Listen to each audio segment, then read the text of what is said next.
woman tests positive for arsenic poisoning just in time to save her life.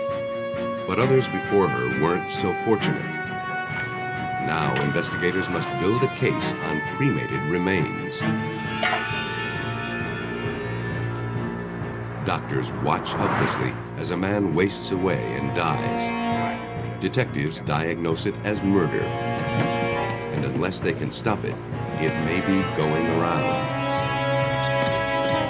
A young woman is killed in a tragic riding accident, but a series of subtle clues leads investigators to believe that this tragedy was really no accident.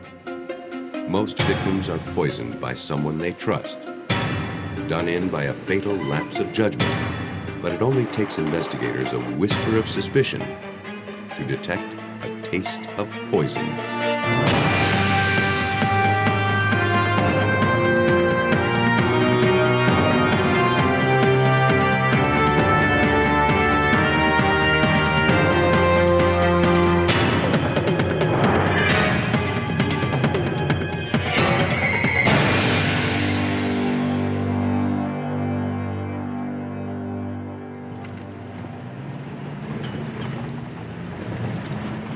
In March of 1988, in the rural town of San Angelo, Texas, paramedics responded to a call at the home of Lita and Algie Nobles. Hey.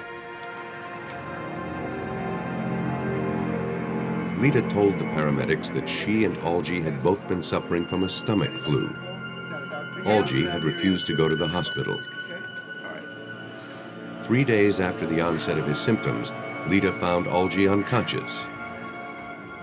Paramedics pronounced him dead. Lita Nobles had been nursing her sick husband for months. He'd been in a car accident that should have claimed his life.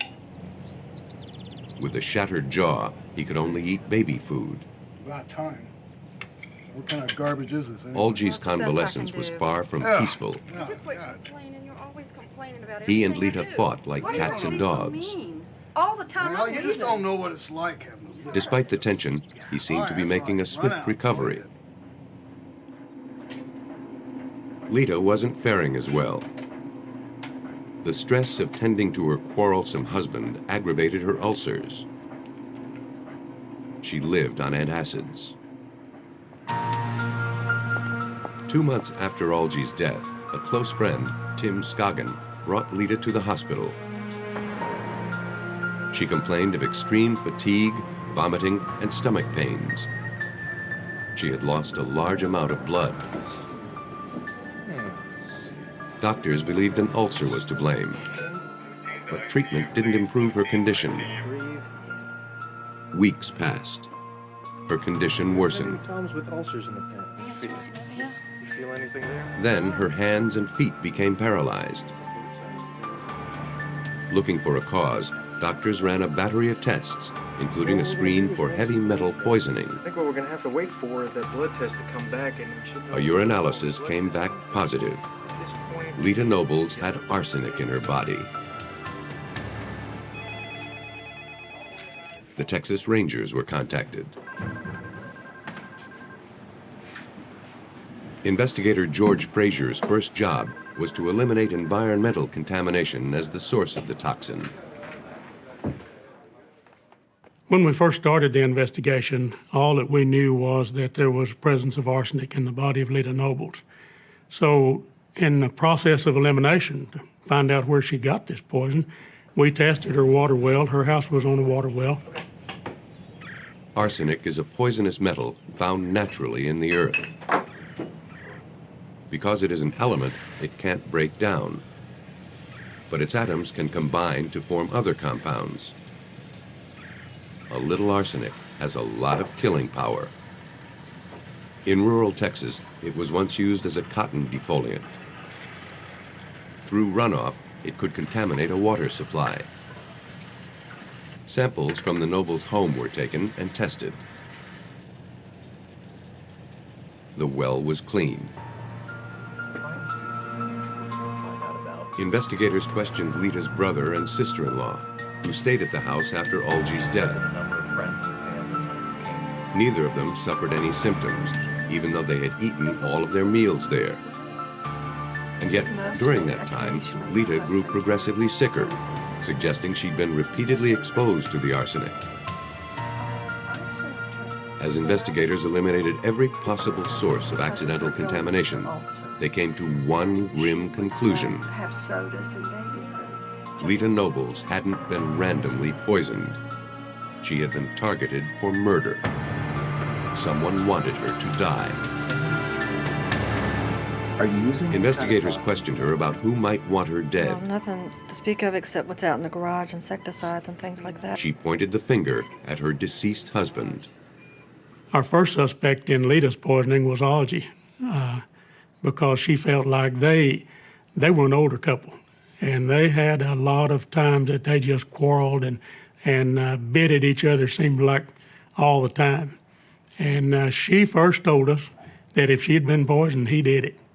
And so we had to eliminate him as a suspect, even though he was already dead.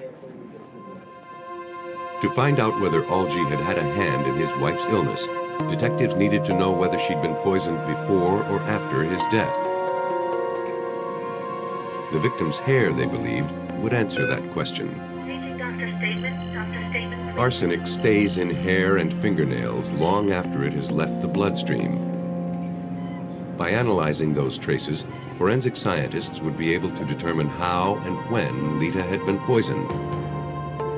And if they knew that, they'd have a better idea of who tried to kill her.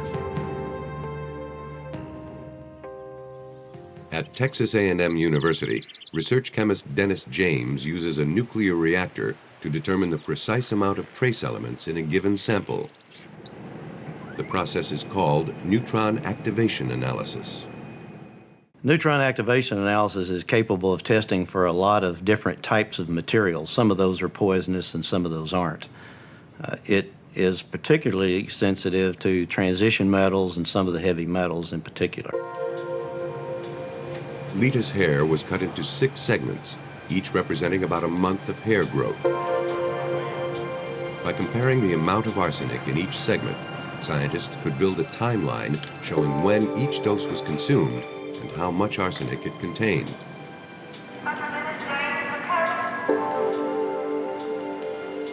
The canister containing the samples is shuttled to the core.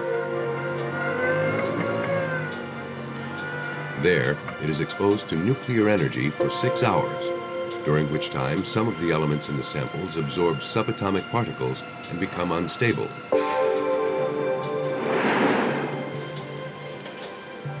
Once removed from the reactor, the elements decay, losing the extra subatomic particles. As they do so, they emit a distinct burst of energy called a gamma ray. Using a gamma ray detector, technicians look for arsenic's signature emission. By comparing the readings from the hair snippets to that of the control samples, they can calculate the concentration of arsenic in each sample. Each snip of Lita Noble's hair, progressing from tips to scalp, showed an increasing amount of arsenic.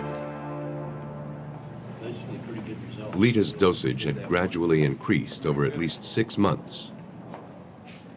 By administering moderate amounts of arsenic over that length of time, the killer had inadvertently given Lita a tolerance for the poison, which he tried to overcome with a whopping dosage shortly before Lita was hospitalized. The poison had been administered after Algie was buried. He couldn't have been the culprit, but he may have been a victim. Though Algie's hair was too short to tell scientists how long he'd been poisoned, tissue samples taken from his body showed that he, like his wife, endured a massive dose of arsenic. The toxin was found throughout his organs. Finding the poisoner wouldn't be as easy as finding the poison. Someone with access to the elderly couple had, over time, been administering toxic doses of arsenic into their food or drink. That meant that the murderer was probably someone close to the Nobles. Someone they trusted. Investigators faced the delicate task of asking the victim's friends to point out who among them might be a poisoner. a neighbor had a suggestion. And this next door neighbor felt that a young man named Timothy Scoggin was a very likely suspect because he spent a lot of time in their home. New in town, Scoggin was a well-liked member of the San Angelo community. Best known for his skill as a porcelain painter and his willingness to help the town's senior citizens with errands and odd jobs. That's very nice. Short stroke. He was a mortician by trade, but appeared to be doing well in a series of business ventures. It looks beautiful. And he loved to make himself useful. Among the elderly people he helped were Lita and Algie Nobles. Shortly after befriending them, he had purchased their air conditioning business. Okay. Although he was chronically behind in his mortgage payments, Lita's faith in this surrogate son never wavered. After Algie's death, Lita had relied heavily on him. To Frazier, Scoggin fit the profile of a poisoner. First of all, he had motive. He owed the victims $100,000. Secondly, he had access to the Nobles' home. Finally, he had his victims' undying trust. After we suspected Timothy Scoggin, we went and talked to Mrs. Nobles and interviewed her in the hospital room. She practically ran us out. She liked this guy. He was coming to the hospital room and doing her hair and doing her nails. But it wouldn't be long before Frazier could expose the greed beneath Scoggin's angelic demeanor. He learned that during the time of Lita's hospitalization, there had been a lot of suspicious activity in her bank account. While she lay in bed, nearly $48,000 in personal checks had been written to Tim Scoggin. Suspicious for a woman who had no use of her hands. She has these rubber bands and braces on her hands and couldn't sign her name if she wanted to. So we passed those checks in front of her and asked her how she signed those. And that was enough to convince her that he was the one. But check forging doesn't prove homicide. Give it a report. Yep, If detectives were going to turn their suspicion into a murder charge, they'd need to know more about what made Tim Scoggin tick. You heard anything yet?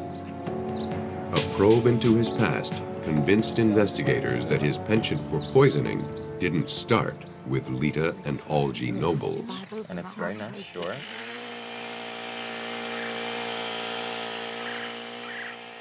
Investigators learned that before moving to San Angelo, Tim Scoggin had lived with two elderly sisters who had died suddenly within days of each other.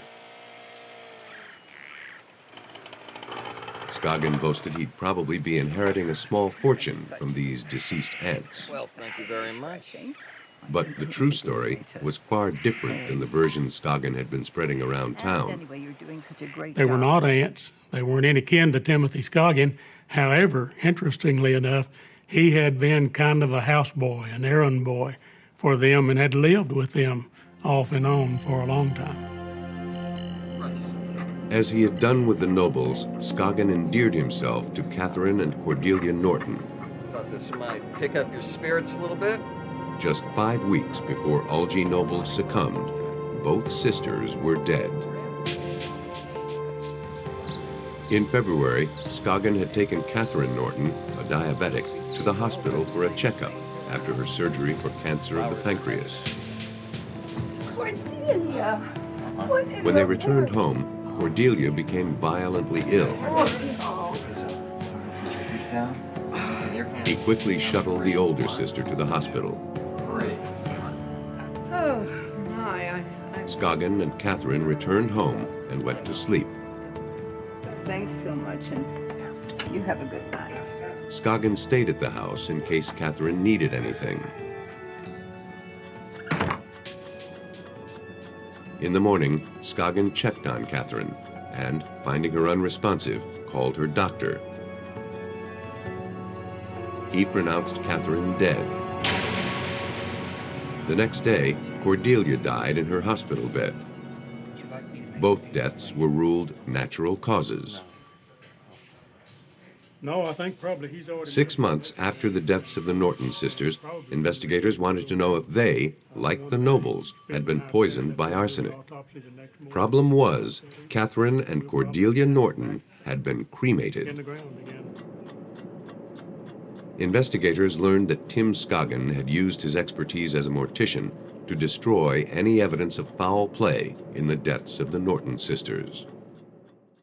He used that knowledge to know how to forge orders for cremation, which he presented on both of these ladies and said that they had personally requested from him that they be cremated as soon as they had died. And they were promptly cremated and buried. Investigators now were faced with the task of detecting poison in ashes. No one had ever tried this before. If scientists could navigate this uncharted territory, they'd be one step closer to catching a murderer.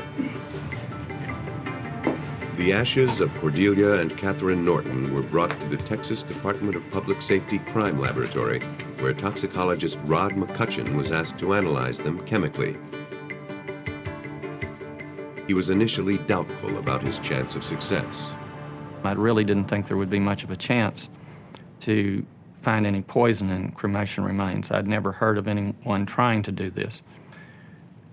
After reflecting a minute about the particular poison he was interested in, the arsenic, I realized that there was some possibility that the arsenic may still be present because it's an element, and an element will not change. To test for the presence of arsenic, McCutcheon placed the cremated remains in an acidic solution, then heated it. Impurities are burned away. If there is any arsenic, it remains in the liquid. Chemicals are added to turn the arsenic into a gas. It bubbles through a liquid which turns purple in the presence of arsenic. The more arsenic in the sample, the more intense the color. The tests showed that Cordelia's remains contained lethal amounts of arsenic. Catherine's remains showed none. The negative findings in Catherine's ashes actually bolstered the case by serving as a control. Since both sisters had died on the same day and had been cremated in the same oven, the lack of arsenic in one of the samples proved that the ashes were not contaminated by the burning process. Neutron activation analysis confirmed the findings.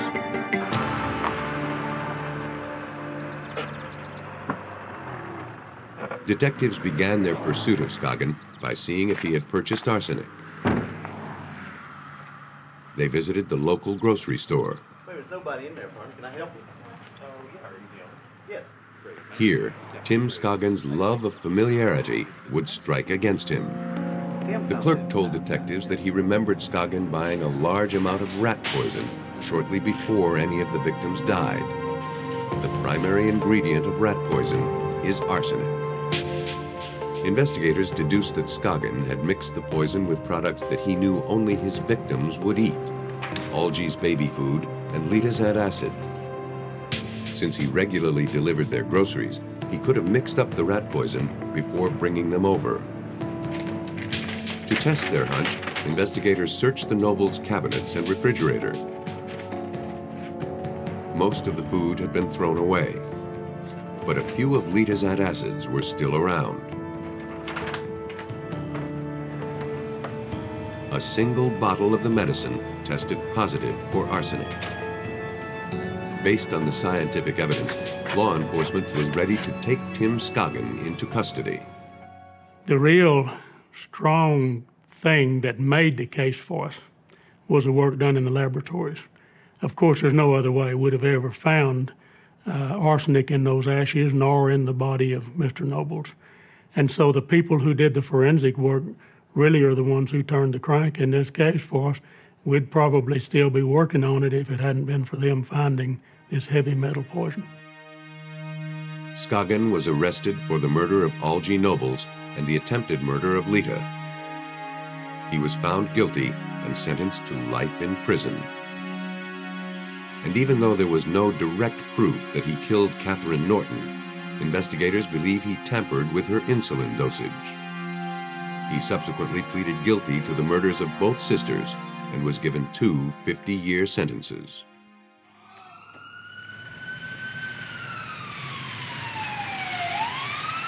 The horrifying truth is that poisoners often get away with their crimes, at least for a while.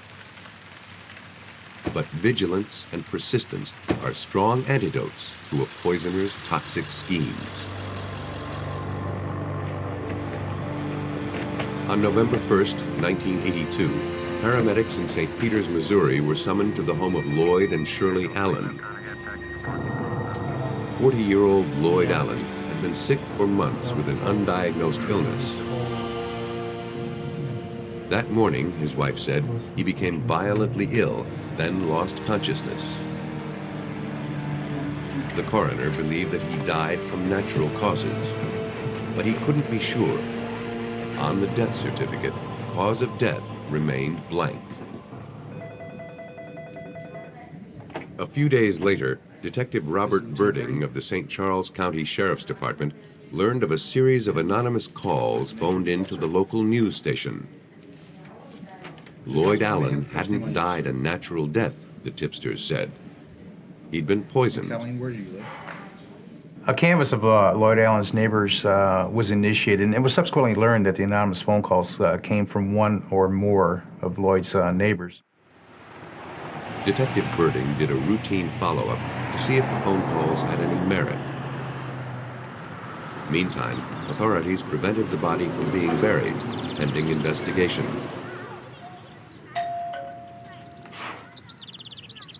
Hi, ma'am. I'm Sergeant Birding of the St. Charles County Sheriff's. The neighbors told police that the timing of his illness was suspicious. Lloyd's health and behavior changed drastically after his new wife and her daughters moved in. To investigators, these neighborly observations didn't seem like much at first. Hardly the kind of information to hang a murder investigation on. But they prompted police to ask more questions about the Allen family. Friends and neighbors told police that problems began shortly after Shirley and Lloyd married in the fall of 1981. Everyone was pleased that Lloyd, a sociable and generous man, had finally found the love and companionship he'd been looking his whole life for. It was his first marriage, but Shirley's fourth. After the wedding, Lloyd brought Shirley Allen and her two daughters, 15-year-old Norma and 12-year-old Paula, into his home. Now he had an instant family to banish the loneliness and a true soulmate in his new wife. Norma? Norma? Norma? But winter brought stress and unhappiness to the family. Go on back to your room. Norma ran away from home several times and eventually landed in juvenile detention. The marriage grew strained. Then Lloyd started feeling sick. Lloyd went from doctor to doctor. None was able to relieve his symptoms or tell him what was wrong.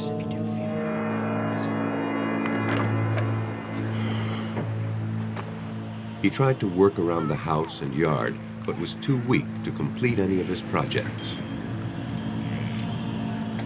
Detectives learned that Shirley tried to boost his stamina with an iron supplement drink, but it didn't help. As he grew sicker, she began keeping him away from other people. Suspicions began to center around Lloyd's new wife. Drink some more. The neighbors related to us that she was segregating him from neighbors. He wouldn't be seen out very much. He wouldn't be able to acknowledge their hellos and their gestures of greeting because of his poor health. And it appeared to them that Shirley was concealing Lloyd. Then, finally, she cut him off entirely. A neighbor had come to pick up a wheelbarrow he'd loaned to Lloyd. Concerned about his friend's diminished health, he urged Lloyd to seek another doctor. The conversation was cut short when Shirley arrived. She ushered the neighbor out and later filed a trespassing complaint against him. Shirley's behavior seemed odd, but investigators couldn't hang a murder case on neighborhood gossip. Birding needed to discover a motive. He did. Shirley was the beneficiary of a $25,000 life policy. And we also learned that she was the beneficiary of Lloyd's will, which had recently been changed. It is only natural for a wife to be named as her husband's beneficiary. But it was the timing, not the payoff, that gave detectives pause. Lloyd's health began to decline just days after signing the papers. That was something to go on, but not much. It didn't provide the kind of firm foundation detectives required to move forward.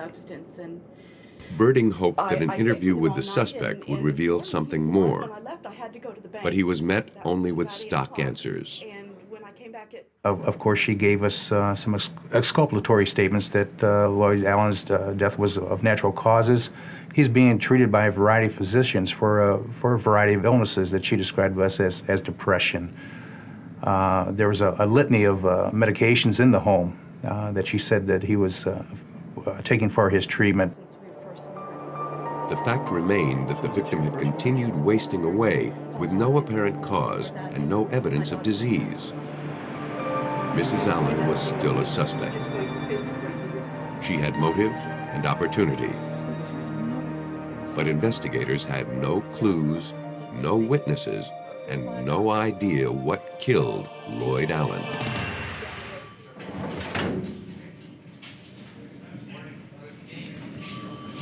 Lloyd Allen was dead, and detectives suspected he was poisoned by his wife. But they had no way of proving it. The investigation stalled. This is in regard to the death of Lloyd Allen. Then police got a break when a witness came forward. I don't want to talk over the phone. Is it possible? 4 days after Lloyd's death, Shirley's daughter Norma called the sheriff's department. She told them she was in possession of the poison. Norma backed up her story with some evidence.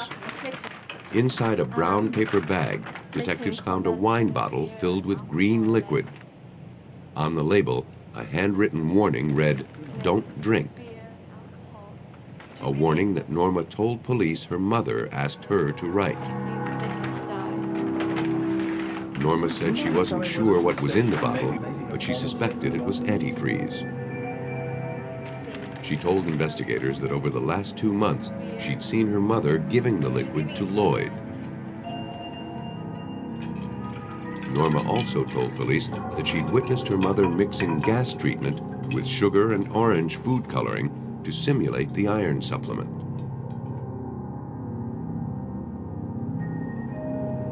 On the day of his death, Norma said, Shirley poured him a dose of pure antifreeze and forced him to drink it. Maybe we should call a doctor.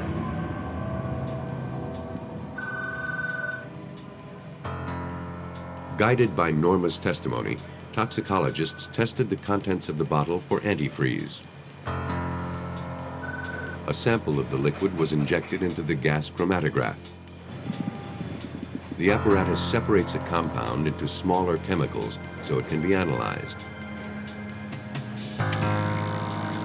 Each chemical is displayed as a peak on a graph. The resulting peak was a match for antifreeze, known chemically as ethylene glycol. According to toxicologist Christopher Long of St. Louis University, antifreeze with its sweet taste is a subtle, stealthy killer. The victim might never even realize he's drinking himself to death. Antifreeze would produce something like having a drink of alcohol. But as far as a burning sensation or anything to warn you, no, it wouldn't. So it'd be the same as maybe if you had a little taste of beer or something like that, only without the flavoring. So you might get just a slight change in how you feel, but nothing really noticeable. But over time, antifreeze is deadly. As it is metabolized by the body, it produces toxins that raise the acid level of the blood. With each dose, Lloyd Allen's body and mind would slowly be destroyed. When your body chemistries change and your kidneys aren't working, it's not purifying your blood of the waste products. So that could, in fact, account for why he appeared dizzy or a zombie-like or just plain dull. You know, his mind wasn't working properly. We can't seem to find Because so many of Lloyd's organs were failing, it would have been difficult for any doctor to diagnose the poisoning.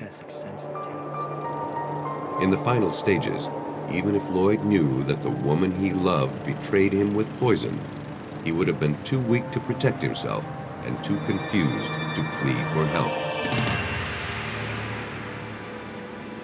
Scientists determined that antifreeze poisoning was consistent with Lloyd Allen's mysterious ailment. To prove it, the body was autopsied and tissue samples were tested. His liver, kidneys, and brain contained crystals formed by the breakdown of massive quantities of ethylene glycol. It was consistent with long-term consumption of the liquid. Hopefully Brian will stay with The coroner ruled Lloyd's death a homicide by ethylene glycol poisoning. Detectives had found their poison. Now they had to be sure about the poisoner. Well, Norma was a troubled teenager who'd been at odds with her mother for years. The possibility remained that she had poisoned Lloyd herself to frame her mother. After a series of interviews, that theory was quickly discounted. Norma was truly fond of the victim and had nothing to gain by his death. With the evidence in hand, police arrested Shirley Allen. They were able easily to construct their case against her. A $25,000 life insurance policy gave her the motive to kill her husband. The spiked wine bottle gave her the means. In a trial that lasted only 4 days, she was found guilty of killing Lloyd Allen. Shirley Allen was sentenced to life with no parole for 50 years. She died in prison.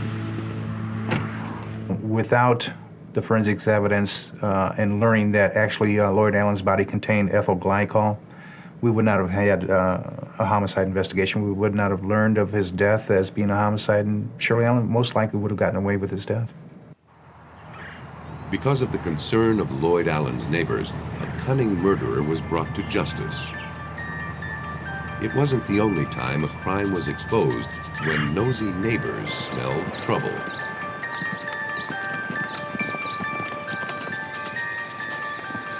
It was a summer evening in 1980 when David Davis sped to his neighbor's house in Hillsdale, Michigan, pleading for assistance. Davis told his neighbor that he and Shannon, his wife of 10 months, had been riding when her horse reared, sending her tumbling. She had struck her head on a large rock. Injured, but still conscious, she sent him for help. The men arrived to find Shannon Davis unresponsive. Her head was bleeding. Her skin had a bluish cast. They rushed her to the hospital.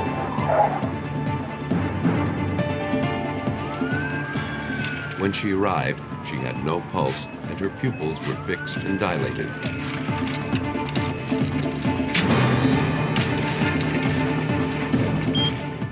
Technicians attempted to resuscitate her, but failed.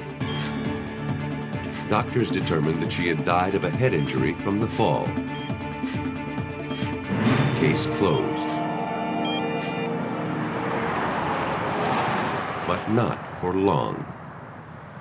2 months later, the incident came to the attention of Michigan State Police Detective Don Brooks. Brooks had heard that Davis's neighbor had refused to let the case die.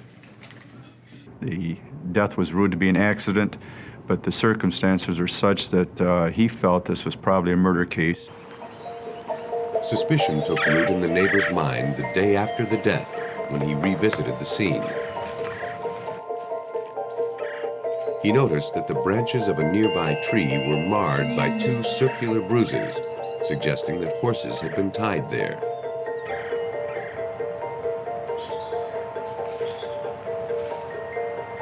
a fresh pile of manure sat 6 feet away, confirming that impression. It appeared that the Davises, the only riders in the area, had stopped here long enough to tie their horses. That didn't fit with Davis's story about the victim's horse bolting and his mad rush to find help.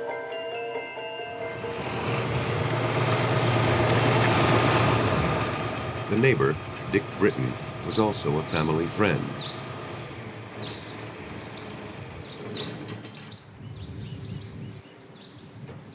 But he grew concerned that Davis was hiding something. First, I felt guilty thinking that way. I kept thinking, well, I got to be wrong, But this went on for quite a while, and you just keep thinking, and things just didn't add up, didn't make sense. Shannon and David had been married for only 10 months before the accident, wed after only a 7-week courtship. It was love at first sight. After their marriage, Shannon came to live on Davis's farm. He taught her how to ride. To Britton and the victim's family, the account Davis had given didn't fit with the way he'd seen Shannon riding just minutes before the accident. She was a cautious rider with a quiet horse. Shannon's parents really didn't know much about their son-in-law, except that he made their daughter happier than they'd ever seen her. After the accident, the victim's parents had clashed with Davis. He wanted to have his wife cremated. Cremated? No way. Hey, listen. They insisted on burial, and so Shannon was buried.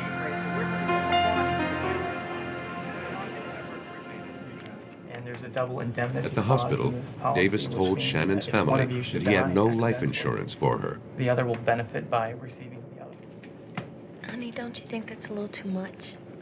But they learned that weeks before her death, the newlyweds had signed a policy. I have a contract for each of you to Now, Davis was preparing to collect on it. With double indemnity for accidental death, Davis stood to gain more than $300,000.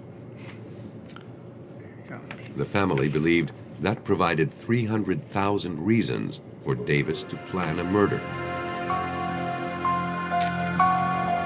To investigators, it merely looked like a grieving family trying to blame a tragic accident on the victim's new husband. The meddling neighbor was helping to stir them up. Fueled by their suspicions, Shannon's family and Britton urged authorities to reopen the case. 1 month after her death, the victim's body was exhumed. The examination clearly showed a fatal brain injury and bruises consistent with a fall from a horse.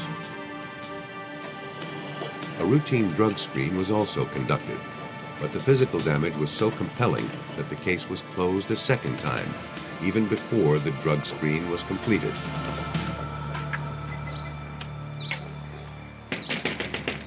Britton and the family would not let the matter rest. Mr. Britton, Don Yes. Brooks in the state police. Oh, glad you come. The Detroit Free Press published an article on their suspicions surrounding their daughter's death. It prompted the state attorney's office to get involved. Don Brooks handled the case. I thought to myself, if 50% of this article is accurate, there's a great deal of information to go on, and it's going to be very helpful, and it sure leads one to believe that this is a murder case, not an accident.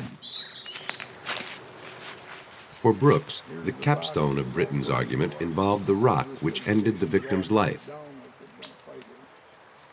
It was the only one in the area. It might have been a freak coincidence that she happened to hit her head on it. But in light of the other evidence, this small detail raised big questions. The percentage of someone falling off from a horse in that area and happen to hit their head on the only rock around was so high that that itself should raise a lot of questions. The closer Brooks looked into the death, the more suspicious he became. He sought the results of the drug screen from the autopsy and learned that it too raised some difficult questions. It was time to seek answers. In the lab, a tissue sample from the autopsy was analyzed by a gas chromatograph. Every substance creates its own peak of a specific length at a specific point. These peaks are called the retention time of the substance. The chromatograph showed a strange chemical in the victim's tissue that matched nothing in the lab's database. No one knew what it was. But before they could pursue it, the case was closed again, and the mystery was buried with the victim. Still convinced that Shannon was murdered, her family pinned their hopes on this mysterious peak, pressuring investigators to study it further. Technicians toiled for weeks, but couldn't identify the compound. They ruled out instrument error. They simulated the conditions of embalming and burial on sample tissues to see if the victim's tissue was contaminated after death. No matter what they did, they couldn't isolate the chemical. All they knew was that there was something in the victim's body that shouldn't have been there. And they had no idea what it was. 4 months after the tragic horseback riding fall that ended Shannon Davis's life, grave suspicions swirled around the so-called accident. Based on the questionable crime scene, the insurance money, and the curious lab results, Brooks was convinced that foul play was involved in the victim's death. Now he had to prove it. You put it all together, and it was very obvious to me that this was a murder case. He set his crosshairs on the victim's husband, David Davis. But Davis had moved to Florida. Investigators had no choice but to watch him go. Though the circumstantial evidence was heaped against him, there was no solid proof that he lied about the accident. Even if I received a confession from Dave Davis, we still had the problem with the autopsy saying that those injuries were consistent with falling off from a horse, striking the head, and the cause of death was the injury to the brain. So that became the challenge of the medical community at that point.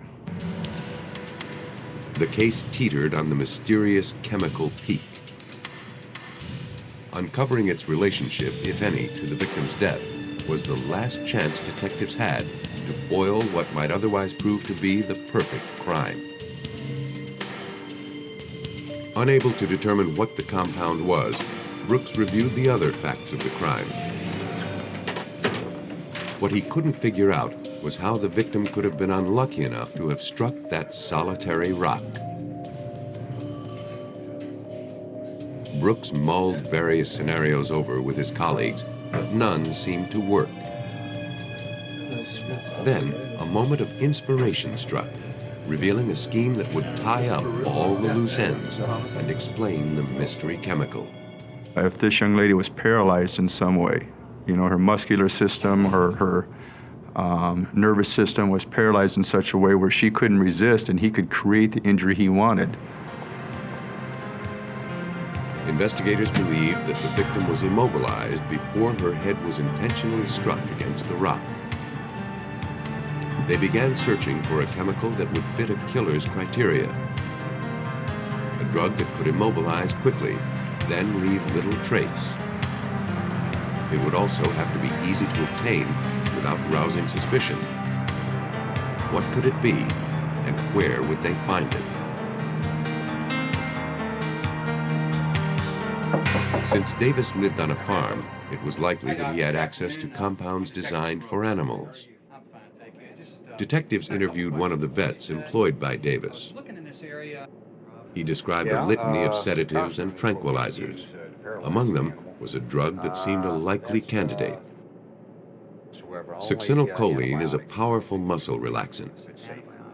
In humans, it can paralyze the respiratory system in seconds. Because it breaks down into chemicals naturally found in the body, SCH is considered a nearly perfect murder weapon, one that wouldn't show up in a gas chromatograph. At Brooks's request, toxicologist Tom Carroll of the Medical College of Ohio tested it anyway. So I immediately went over to our pharmacy, got some succinylcholine, and was able to put it onto the gas chromatograph, and it had the exact same retention time as our unknown peak. Bingo. We thought we had something. To confirm the results, the chromatograph was recalibrated and the SCH retested a total of 5 times.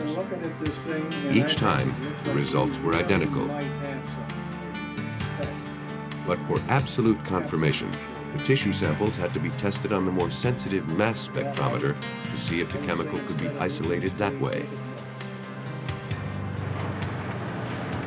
The samples were sent to 2 labs for fine-tuned analysis. Unfortunately, neither of the mass spectrometers could distinguish the chemical in the victim's tissues. Carroll took the SCH and the tissue samples to Stockholm, Sweden, where scientists were experimenting with methods to analyze chemicals very similar to SCH. Shannon's tissues were tested in the spectrometer there. The initial results were disappointing. Test after test failed to reveal the chemical. If they couldn't find it, then Davis would have committed the perfect crime. Carroll wouldn't allow that to happen.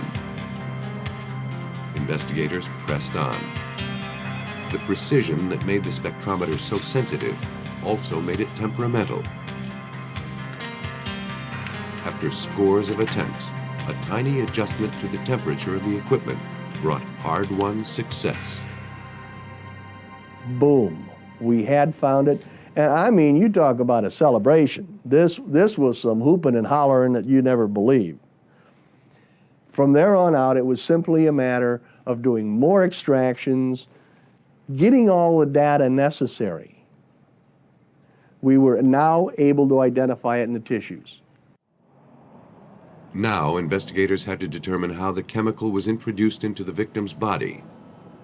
More than a year after her death, the victim was re-exhumed and a new autopsy performed to look for a likely site of injection. It revealed extensive bruising on the left. These injuries told of a hard fall. The right side was uninjured, except for 2 curious marks, one on her shoulder, one on her wrist. These 2 bruises represented the faint tracks of a killer's needle. They had been overlooked before because no one suspected that a needle was used in the crime. As investigators prepared their findings, they thought their long struggle was over.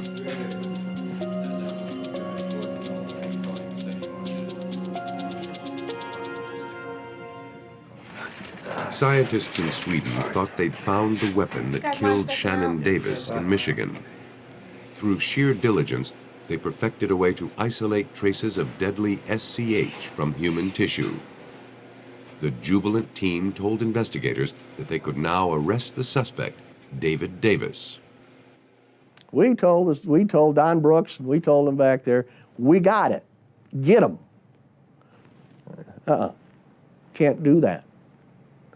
The method has not been scientifically evaluated yet. The success of their test relied on an experimental method for preparing the tissue sample. Before a new forensic technique can be accepted in the courtroom, other scientists must evaluate it. The process can take years. But because of the gravity of the case, Carroll's findings were reviewed and published in a matter of weeks. Scientists had successfully proven that SCH had a role in the death of Shannon Davis.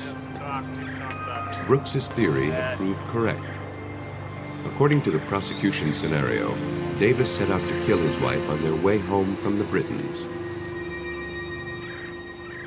He tied the horses, then went after Shannon with a syringe, injecting her twice with the lethal drug.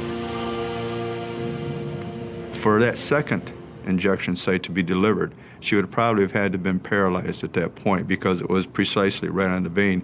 This bruise up here was probably as a result of the struggle while he's injecting her, while she still had some life in her. And that's how I think it. You know, once she goes to the ground and collapses, then he can pick her up and drop her onto this rock, and that will create the effect of falling from the horse. It was a cleverly thought out plan, undone by the scientific method. Davis staged what he thought was the perfect crime. The only problem was the perfect murder weapon was no longer so perfect. David Davis was convicted of first-degree murder and sentenced to life without parole. Brooks suspected that Shannon Davis wasn't the first person whose death by SCH poisoning was overlooked. But because of this case, hopefully, she's one of the last. And so to be a part of an investigation like this, where the medical field basically, or the information about succinylcholine in the medical field has been rewritten, that's kind of a nice thing to be a part of. It's impossible to know how many more victims have been killed silently by people they trusted. Poisoners may never lay a hand on their victims, but with advancing forensics techniques, it's getting harder to escape without leaving a print.